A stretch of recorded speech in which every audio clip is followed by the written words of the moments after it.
A man lost his job in front of 43 children, and the only thing he refused to do was let them die. It happened on a gray Monday morning in a school parking lot slick with rain, and everyone who watched it agreed on the same thing. Samuel Hayes had finally cracked. The bus driver who checked his tires too long, who wrote up rattles nobody else could hear, who never smiled quite enough for the parents in the pickup line, had planted himself in front of a running school bus and would not move. They filmed him. They shouted at him. His own boss fired him where the whole school could see. And the strangest part, the part nobody could make sense of that morning, was how calm he stayed while it happened, as though he already knew something the rest of them didn't, as though he could hear a sound under the rain that told him exactly how this would end. If you're listening to this somewhere far from that little town, drop a comment and let us know where you're hearing it from, because what those 43 families learned by the next sunrise is something every one of us should carry with us. Samuel Hayes woke that morning at 5 o'clock, the way he woke every morning, before the alarm, before the light, before the world had decided what to do with the day. The apartment was small and quiet. He moved through it without turning on more lamps than he needed, the way a man moves through a place he has learned by heart in the dark. In the kitchen, he cracked 2 eggs into a pan, toasted 2 slices of bread, cut a single apple into halves and then into quarters, and set it all on a plate that had been his wife's. On the wall above the little table there was a photograph of Naomi. She was laughing in it, one hand resting on a toy school bus that their son had been given the Christmas before she died. Samuel looked at the photograph the way he always did, for exactly as long as he let himself, and then he turned back to the stove. Micah came out of his room rubbing his eyes. 10 years old and still soft with sleep, his hair pressed flat on one side. He climbed onto the chair and looked at his father, already dressed, already zipped into the jacket that smelled faintly of diesel and cold air. "You're leaving early again," Micah said. "The bus doesn't check itself before the sun comes up," Samuel said. Micah picked at the toast. He was quiet for a moment, the way children are quiet when they are working up to a real question. "Why do you always take longer than the other drivers?" he asked. "Marcus's dad says you're the slowest one in the yard." Samuel set a glass of milk down in front of his son. He did not answer right away, and when he did, his voice was even. "Because I carry something worth more than freight," he said. Micah didn't fully understand that, not yet. But he nodded the way children nod when they can tell a sentence matters even if the meaning is still out of reach. Samuel watched him eat. He thought, as he did most mornings, about how much the boy looked like his mother when he was thinking hard about something. The same crease between the eyebrows, the same way of going still. The reason Samuel Hayes checked a bus longer than any other driver in the district was not something he talked about, but it lived in him every day, in the way some griefs stop being events and become simply the shape of a person.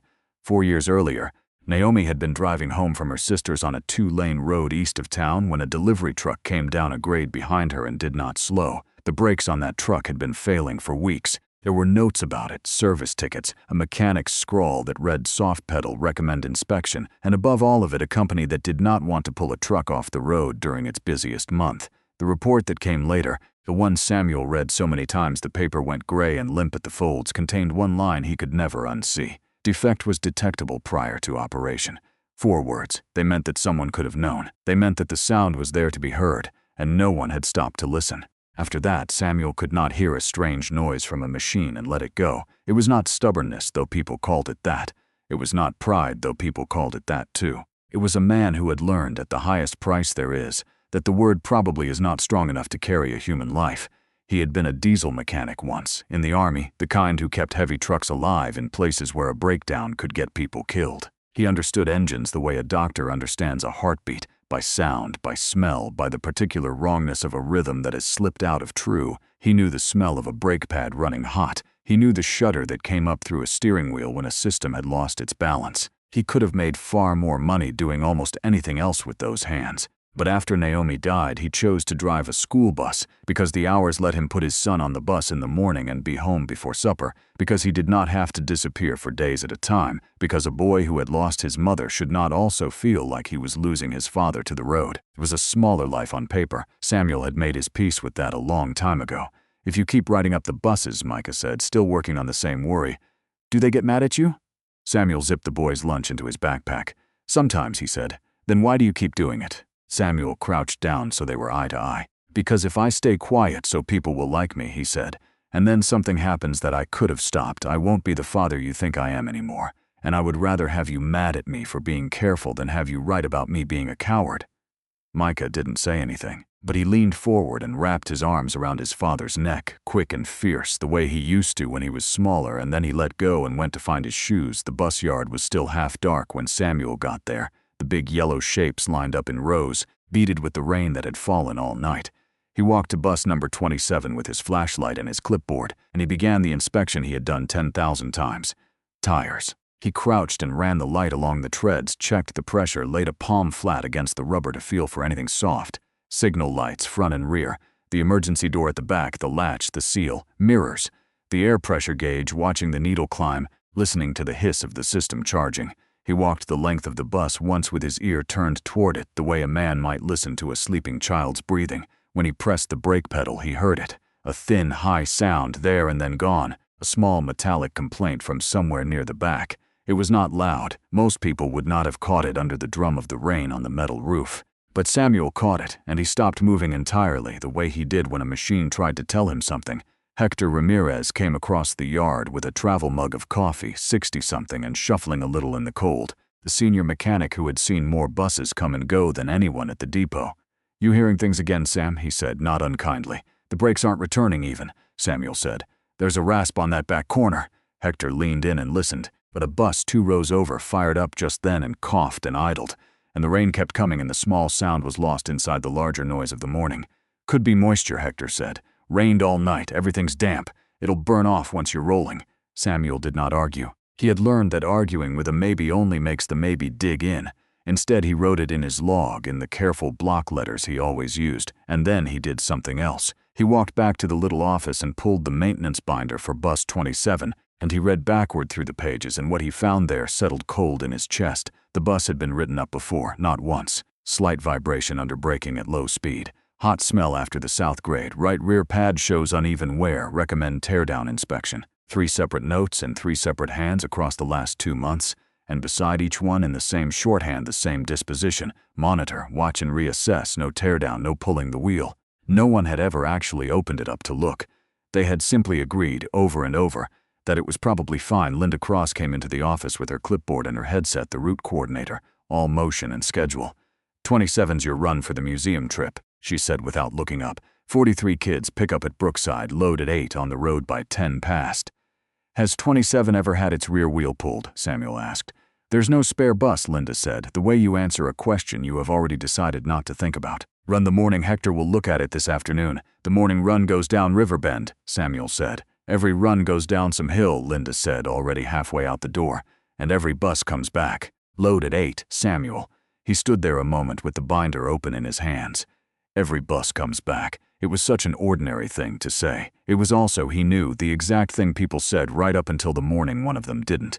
It has never happened, therefore it will not happen. He had read that sentence in a different language, in a different report once, and he had buried a wife because of it. He closed the binder and went to bring the bus around. The children came out under a sky the color of wet slate. It was a special run, a field trip to the Science Museum 2 towns over, and 43 of them lined the covered walkway in raincoats and light-up shoes, clutching permission slips gone limp with humidity, buzzing with the particular electricity of a day out of the ordinary. Samuel opened the door and stood at the top of the steps and greeted them the way he greeted them every day, because to him they were not a head count. They were 43 names. "Morning, Emma. Seatbelt," he said to the small girl in the yellow slicker who always sat in the 3rd row, Rebecca Shaw's daughter, gap-toothed and grinning at the adventure of the rain. "Tyler, window seat for you today so you can watch the road." That was for the boy who got carsick, who went green on the curves, who did better when he could see the horizon. "Maddie, I've got your side," he said to the girl who wore hearing aids, making sure to face her and let her see his mouth. She gave him a thumbs up. "Lewis, thunder's just the sky rearranging its furniture," he told the boy, who flinched at the low rumble in the distance, and Louise almost smiled. Grace, a 5th grader, climbed up with a clipboard of her own, because she had been made the line leader and took the job with the gravity of a small monarch. "Everybody's here, Mr. Hayes," she reported. "All 43. Then it's a good morning," Samuel said, and he meant it. Across the lot, under the eave of the main building, Micah stood with his own class, watching his father through the rain. He saw the way Samuel lingered at the back of the bus, the way he crouched down by the rear wheel, the way the inspection went on longer than it should have. A boy beside him nudged his shoulder. "Your dad making the bus late again," the boy said, not even cruel about it, just bored and 10. Micah looked at his shoes. He loved his father with the whole of his small heart, and he did not yet understand why that love had to come wrapped in the embarrassment of being the son of the careful man, the slow man, the one the other parents rolled their eyes about. He wanted in that moment for his father to just be normal. He would spend the rest of his life grateful that his father was not, because down by the rear wheel, Samuel was hearing the machine speak again, and this time it would not be talked out of it.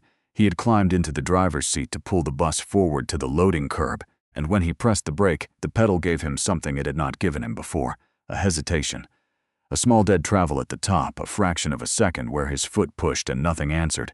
Before the brakes finally took hold, the bus drifted a hair to the right as it stopped, the way a vehicle does when one corner is grabbing and another is letting go. And when he set the parking brake and climbed down and knelt in the wet by the right rear wheel, he did not even have to touch the metal to know. He could feel the heat coming off the hub from a foot away, a dry, hot, wrong warmth on a bus that had rolled less than 100 yards. Samuel closed his eyes for 1 second and saw the route the way he saw it every morning. The long descent of Riverbend, wet asphalt shining, the tight curve 2/3 of the way down where the guardrail leaned out over the creek. And at the bottom of it, all the four-way crossing where the cross traffic never stopped for anything. He saw the bus full of children going down that grade with a right rear brake that was already running hot before the hill even started, and he saw what a hot brake does when you ask it to work the whole way down a wet slope carrying 43 lives. It fades. It fades and then it is gone and there is no getting it back with your foot on the floor and a curve coming up. He stood. "No," he said, quiet, to no one and to everyone. The radio crackled on his hip. Linda's voice clipped. 27, you're clear, pull out. Samuel keyed the handset. 27 is not pulling out, requesting a replacement bus. A pause. Say again? I suspect a rear brake failure. I will not operate this vehicle with children. Linda's voice came back tight and rising. Samuel, you are turning one little squeak into a catastrophe. We do not have a spare. You are already 12 minutes behind.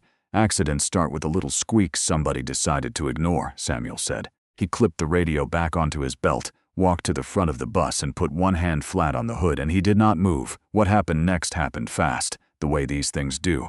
A small, ordinary morning tipping over into something people would talk about for years. Linda came half running across the lot, her raincoat flapping. You cannot just stop a run because you have a feeling, she said. It is not a feeling, Samuel said. It's a hot hub and a soft pedal and 2 months of write-ups nobody acted on. Pull the wheel and I'll drive whatever you give me. Parents were starting to gather now, the ones dropping off late, the ones who had come to wave the field trip off. A man in scrubs checked his watch and swore. A woman with a toddler on her hip called out to ask what the holdup was, and Rebecca Shaw, Emma's mother who had a meeting she could not miss and a temper she rarely tried to hide, pushed to the front with her phone already up and recording. So this is why the schools are always a mess. Rebecca announced to her phone loud enough for the lot to hear. One bus driver decides to be a hero. He says he feels like something's wrong. He's holding 43 kids hostage over a sound. Samuel did not look at the phone. He had learned long ago that arguing with a lens is like arguing with a mirror. He looked instead at the windows of the bus, where a row of small faces had pressed against the glass to see what the shouting was about. Emma was one of them, still grinning, still not understanding, mouthing something at him through the window. He held her gaze for a moment. He thought very clearly that if he gave in now, that child would be sitting behind him on the Riverbend grade in 10 minutes. And that thought was stronger than any amount of noise a crowd could make. A pickup swung in fast and Carl Benton climbed out, the operations manager, 56 and heavyset and already red in the face, a man who managed 31 routes and 2 spare buses and 400 parent phone calls a week and felt every one of them in his blood pressure. He came across the lot with the particular fury of a man whose morning has just been ruined in public. "Hayes," he said, "step away from the front of the bus." "No," Samuel said. Carl lowered his voice, tried reason first, the way managers do when there's a crowd. "You're the driver. Your job is to drive. Hector checked this bus last week. Last week isn't this morning," Samuel said. "And what I heard this morning is not a normal sound." Carl looked around and took in the whole picture at once, the phones out, the principal on her cell by the doors, the children's faces in the windows, the parents muttering, and Samuel felt the exact moment the man stopped thinking about the bus and started thinking about how this looked. "You are making me lose face in front of the entire school," Carl said low. "I'm trying to keep you from standing in front of 43 families tonight," Samuel answered. That was when Carl's control slipped. "Give me the keys," he snapped. "You're suspended effective right now." Samuel reached into his pocket, but he did not hold the keys out. "Suspend me," he said. "That's fine, but the bus still doesn't roll." "No," Carl said, loud now, loud enough that the whole lot heard it and went quiet under the rain. "You're fired." The words sat there in the wet air. A few of the parents actually stopped talking. Even Rebecca lowered her phone half an inch. And in the middle of that silence, Samuel Hayes did something that no one expected, something that made even Carl blink. He unclipped his employee badge from his jacket and he set it, together with the keys to bus 27, down on the little rolling dispatch table someone had wheeled out under the eave. He did it gently. He did it the way a man lays down something that has weight. "Put it in the report," Samuel said. "I refuse to operate bus 27 due to a suspected serious brake defect." "Put it in the report," Carl shot back, "that the driver was insubordinate and disrupted the route." Samuel looked one more time at the windows, at the 43 small faces, at Emma in her yellow slicker, at a boy named Luis who was watching the thunderclouds instead of the grown-ups. "Then put in both," he said, and he walked away, across the lot in the rain, past the parents who thought he had lost his mind, past his own boss holding the keys he had surrendered, past the covered walkway where his son stood frozen and stricken, watching his father get fired in front of the entire school. Micah started forward, but his teacher caught his shoulder and held him back. Samuel met the boy's eyes across the distance and gave him one small nod. It was meant to say, it's all right, son," but all Micah could see was his father, soaked and empty-handed, walking out of the only steady thing their small life had. No one in that parking lot knew it yet. But when the sun came up the next morning and a mechanic knelt in a cold garage and pulled the rear wheel off bus number 27, the whole town would have to learn how to say thank you to the man they had just called crazy. The apartment was very quiet when he got home. Samuel hung his soaked jacket on the hook by the door and set his badge, which he had picked back up off the dispatch table on the way out because it was still technically his to return on the kitchen table. Micah had been sent home early with a note. He sat on the couch with his knees drawn up, and he watched his father the way children watch a parent whose face they cannot read. "Are you still going to drive the bus?" Micah asked finally. Samuel sat down across from him. He did not reach for an easy answer, because he had promised himself long ago never to lie to this boy. "I don't know," he said. Micah's chin trembled just slightly. "Are you scared?" And Samuel, who could have said no, who could have made himself into the calm mountain the boy needed him to be, told the truth instead. "Yes," he said. Micah looked up, surprised. It had not occurred to him that his father could be afraid. Samuel let the silence hold for a moment, and then he said the thing he most wanted his son to carry out of this. "Being brave isn't not being scared," he said. "Anybody can do the right thing when it's easy. Being brave is doing the right thing when you already know it's going to cost you, and knowing that, and doing it anyway." Later, after Micah had gone to bed, Samuel opened his laptop at the kitchen table and looked at the things a man looks at when he has lost his job. The rent due in 11 days, the insurance premium, the small buffer in the checking account that had never been large and now had a hard stopping point in view. An email had come in while he was walking home from the district's human resources office, cold and formal, terminating his temporary contract. The stated reason was a single word he had heard men use to describe him before: insubordination, failure to operate as directed. He sat with it. He was not a man given to self-pity, but he was a man, and the fear moved in him the way fear does at a kitchen table at night, when the child is asleep and the bills are on the screen and there is no one to be strong for. He looked up at the photograph of Naomi laughing beside the toy bus. He was so sure, and he was so afraid of being sure. Because the terrible thing about listening for the sound no one else can hear is that if you are wrong, you have thrown away everything for a ghost, and there is no report to vindicate you, only a lifetime of people who were right to roll their eyes. "I hope I wasn't wrong," he said to the photograph very softly. "I hope this time I wasn't wrong." He did not sleep much. But neither across town did Hector Ramirez, the old mechanic, lay awake in the dark with his wife breathing beside him, and he could not get Samuel's face out of his head. He had worked alongside that man for 3 years. He had seen careless drivers and lazy drivers and drivers who wrote up phantom problems to get out of a bad route, and Samuel Hayes was none of those things. Samuel wrote up what was there, exactly what was there, and no more. And Hector had stood in that yard and let the rain and the noise talk him out of listening, and had said the words "it'll burn off," and had gone back to his coffee. At 2 in the morning, that memory sat on his chest like a stone. Before the sky was even gray, before Carl or Linda or anyone else would be at the depot, Hector got up and drove to the garage. He turned on the big overhead lights and rolled his tools over to bus 27, and he jacked up the right rear corner and pulled the wheel. He knelt there for a long moment and did not move. The brake pad was worn to a wedge, thick on one edge and nearly gone on the other, the metal backing beginning to show through where it had ground itself away. One of the retaining pins that held the assembly true had cracked clean across. There was a weeping line of brake fluid where a fitting had begun to fail, and along the caliper the metal had gone the blue-brown color that metal only turns when it has been made much hotter than it was ever meant to be. Hector had been pulling wheels for 40 years. He had never in all that time seen a brake that closer to letting go while still, technically, holding. "Dear God," he whispered, "Samuel." He called a friend, an independent brake specialist who owed him a favor and would keep his mouth shut until the facts were sure.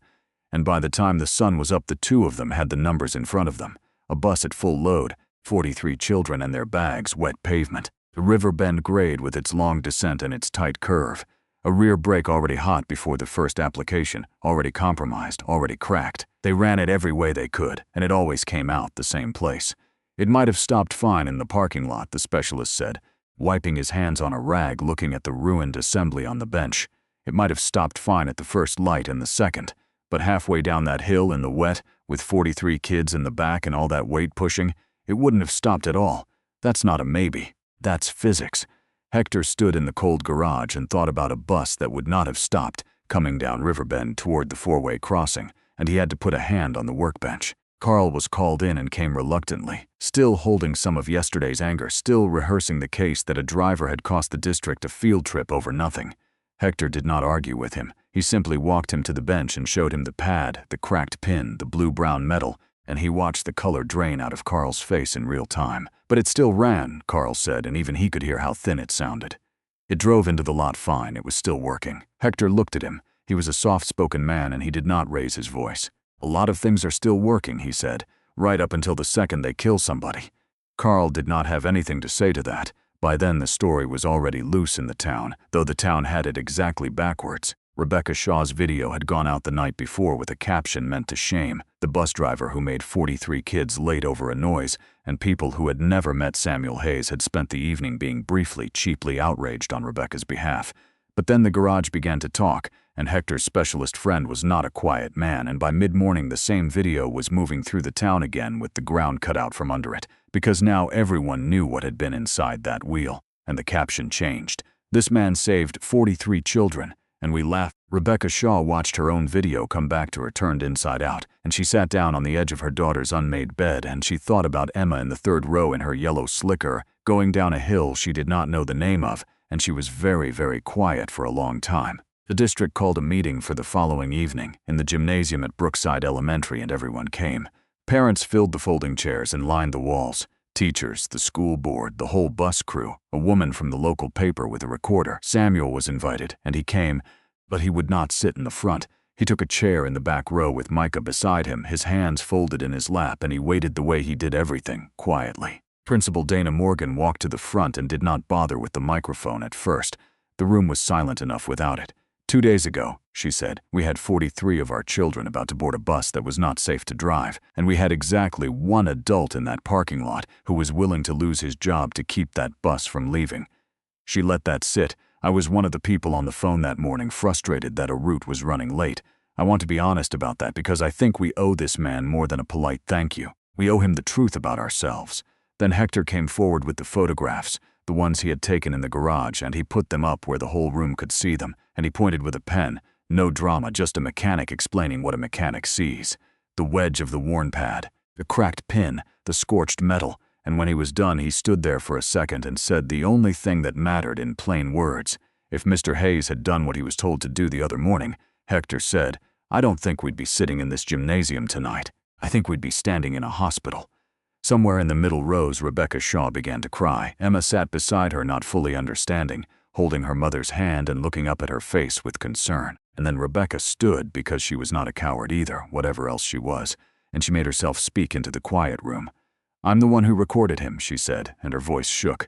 I'm the one who called him a man playing hero. I stood in that parking lot and I was angry at him for making me late. She turned in her chair until she was facing the back row, until she was looking straight at Samuel. My daughter was on that bus. She sits in the third row. Her voice broke and she pushed through it. I don't know how to say this except thank you for letting me hate you for a few minutes, instead of letting me lose my child for the rest of my life. Samuel did not gloat.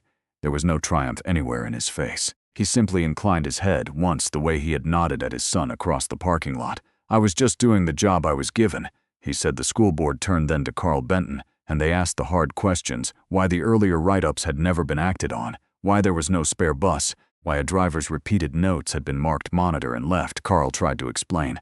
He talked about 31 routes and 2 spare buses and 400 parent calls a week. about budgets and schedules and the impossible math of keeping a district moving, and some of it was even true. That was the thing Samuel understood better than anyone in the room. Carl was not a villain twirling a mustache. He was a tired man who had made the ordinary human, catastrophic mistake of putting the schedule above the safety, one small probably at a time, until the probablys had stacked up into a cracked pin in a hot hub and 43 children in the third row. It was Samuel who finally stood in the back and quieted the room without meaning to. "I understand the pressure," he said. "I do. I've watched Carl take those phone calls. The pressure is real." He paused. "But the pressure doesn't ride in the bus. The children ride in the bus." No one said anything for a moment, and then the room slowly began to applaud, and Samuel sat back down because he had not said it to be applauded. He had said it because it was true, and because it needed to be said out loud in a room full of the people who set the schedules. They came to him afterward, Dana Morgan and a man from the district office, and they told him what he must have known was coming. "We'd like you back," Dana said, "on Route 27, or wherever you want to be." Samuel was quiet for a moment. On the table between them, someone had set the keys to bus 27, and he looked at them, but he did not reach for them. "I don't want to come back just so this happens again to the next driver," he said. They asked him what he wanted, and Samuel, who was a man of few words, had thought carefully about this, because he understood something that most people never learn, that being proven right is worth almost nothing if nothing changes, that the point of the pain was not his own vindication. The point was the next bus and the next driver and the next 43 children who would ride down some hill on some ordinary morning. So he told them what it would take, that any's driver would have the standing to stop a bus if they suspected a safety defect, and that no driver would be disciplined for it before an independent inspection was done, that every bus carrying children would have a scheduled, documented deep brake inspection, not a note that said monitor, that a driver's written concerns would be logged and answered in writing and not disappear into a binder, that the school and the parents would be taught what it means and why it matters when a bus gets held back. "I don't need a nice apology," Samuel said. "I need a system strong enough that the next time, nobody's life depends on one man standing in the rain." They gave him what he asked for. Not all at once and not without meetings and forms and the slow grinding of an institution turning itself a few degrees, but they gave it. Carl Benton was moved out of operations. The district decided that a man who had confused the schedule with the mission should not be the one guarding the mission.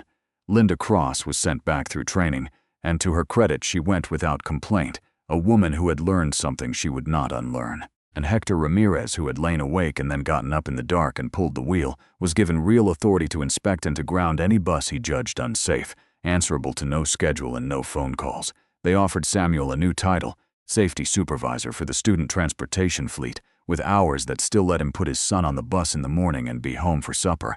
He said yes, but only on one condition, and it made the district man smile when he heard it. "I still drive 27 a few mornings a week." Samuel said, "I'm not going to sit in an office and forget what a real bus sounds like." A week later, the sun was out. Bus 27 had been torn down and rebuilt, its brakes replaced and tested and stamped with a fresh inspection sticker, and it sat at the curb outside Brookside gleaming in yellow and safe. Samuel stood by the open door in the clean morning light, and the children filed up the steps. And Micah was among them, a boy who had teased Micah the week before, one of the ones who had said, "Your dad's making the bus late again," hung back a step and said it quietly, almost shyly.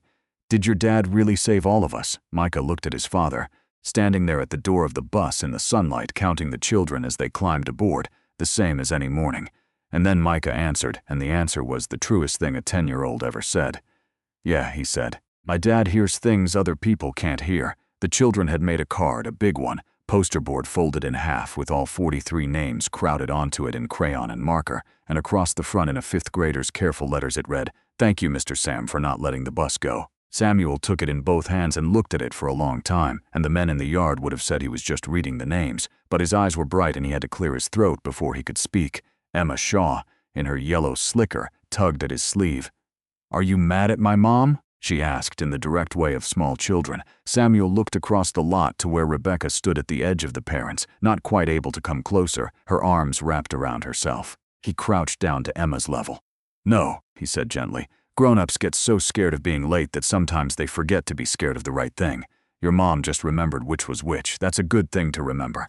That evening in the small, quiet apartment, Micah sat on the couch beside his father, and he had one more question, the one he had been carrying since the parking lot. "Were you sad that everybody hated you that day?" he asked. Samuel said. He had stopped pretending with this boy that hard things did not hurt. "So if you could go back," Micah said, "would you still do it?"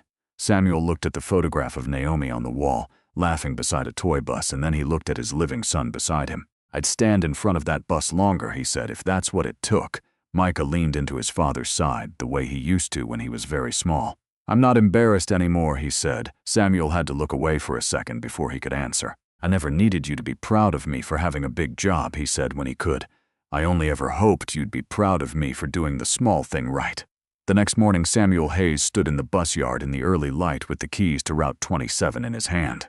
He did not start the engine right away. He walked around the bus the way he did every day, the way he had done 10,000 times, the way he would do 10,000 more. Tires, lights, the emergency door, the mirrors, the brakes. A younger driver, warming up the bus in the next row, watched him circle the vehicle and called over with a grin. "You still check it that careful, man? After all that?" Samuel looked at the long yellow bus and at the rows of empty seats that would soon be full of small, loud living children, and he thought about a sound in the rain and a hill named Riverbend and the 4 words in a report that had shaped the whole of his life. Defect was detectable prior to operation. "No," he said. "Today I check it more careful." The town called him a hero that week, and for a while people said his name with something like awe, but Samuel Hayes never once thought he had done anything large. He had only heard a small sound under the rain and trusted what his life had taught him, and been willing to be hated for as long as it took the truth to catch up. For the 43 children who rode bus number 27, it had not been a morning they were late. It had been the morning a quiet man stood between them and a hill they might never have come down alive and asked for nothing in return but the chance to keep listening.